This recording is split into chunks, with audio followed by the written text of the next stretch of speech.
331 BC, 3564 AM. Alexander took in his train a large body of scientists and scholars attending the invasions of Asia Minor, Syria, Palestine and Egypt in their official capacity. Also architects, geographers, botanists, astronomers, mathematicians and zoologists. They would bring back to the Western world a wealth of knowledge on the East.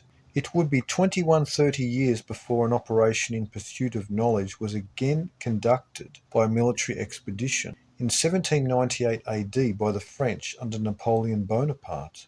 Entire volumes have been written showing the similarities between Alexander and Napoleon. Alexander visits the northern delta region of Egypt and envisions a great city that he planned to have built there, Alexandria. The city and port is designed by the architect Dinocrates of Rhodes. Alexandria would rival Tyre in Mediterranean commerce. In Egypt, Alexander visited the oracle of Ammon and began assuming the characteristics of this deity, the two-horned.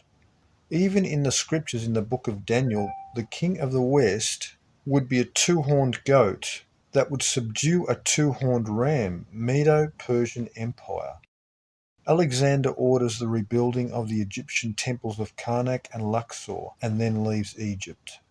This is 1080 years after the Luxor complex was finished in 1411 BC.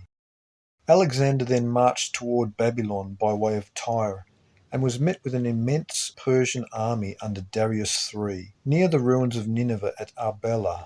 On September 2021, a near-total eclipse of the sun is witnessed by the Macedonians and the Persians. This may indeed have been a normal eclipse by the moon. However, it must be noted that at this exact time of the year, planet Nibiru entered the inner solar system and passed between the Earth and Sun, perhaps not in transit.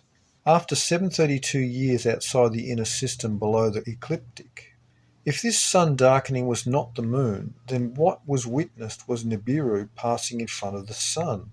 The astronomical calendrics denote the import of this year. This was 2484 years, 414 times 6 of the Phoenix chronology, another planet known to darken the sun. Alexander's invasion was not truly pan-Hellenic, a strictly Grecian conquest of the East. Athens and the other Greek governments despised the Macedonian supremacy, and this is reflected in the following numbers. This was a Macedonian invasion, Greece claiming the victory ex post facto. Out of the 43,000 troops under Alexander and Grecian states, Grecian states contributed only 7,000 soldiers. Of 61,000 cavalry, the Greeks contributed 600.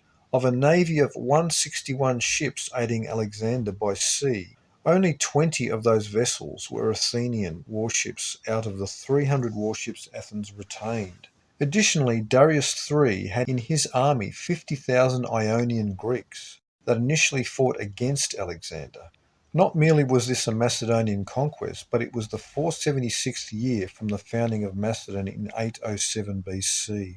This number relates directly to both Israelite and Greek peoples, as we have already seen and will see continually.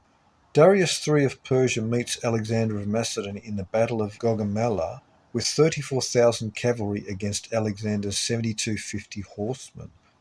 After getting slaughtered the last two times, Darius gave up on his foot soldiers and relied heavily on his cavalry. The powerful Macedonian phalanx was unlike anything any ancient military had encountered. Alexander was severely outnumbered, pitted against a multinational federation under Persian control. The Persians ruled over millions of people. This immense host arrayed against Macedonians was to end the contest over Asia. The Macedonians prevailed, and the Greek losses were minimal compared to the 53,000 Persian casualties. Again, King Darius III fled, and Alexander then marched on to Babylon, where he was welcomed as a deliverer by the ruling priesthood. For a month, the women of Babylon openly prostituted themselves to the Greeks in a 30-day period of revelry. Sitting on the throne of Babylon, emissaries from all over the world visited the court of Alexander as he sat in the famous hall of Nebuchadnezzar II. Dignitaries from as far as Ethiopia, Libya, Carthage, Iberians from Spain at the edge of the world, Romans and even other Greeks crowned him.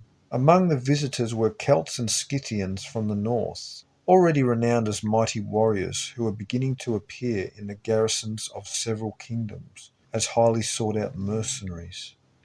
The events of this year are calendarically attached to important year dates in Israelite history. While this would mean nothing to the ordinary historian looking over this history of Persia and Macedon, to those who trace the migrations and deportations of the Israelites into Persia, Media, northern India, back into Palestine, into Egypt, throughout Asia Minor, the Aegean's thousands of islands, Greece and Macedon, these numbers would make more sense.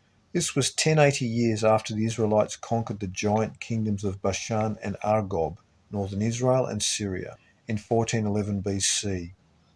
This was 600 years after Israel and Judah in civil war became two kingdoms in 931 BC, and 414 years, Cursed Earth period, after 745 BC, when the 10 tribes of Israel were deported into Mesopotamia by the Assyrians and spread into Persia, Media and Scythia.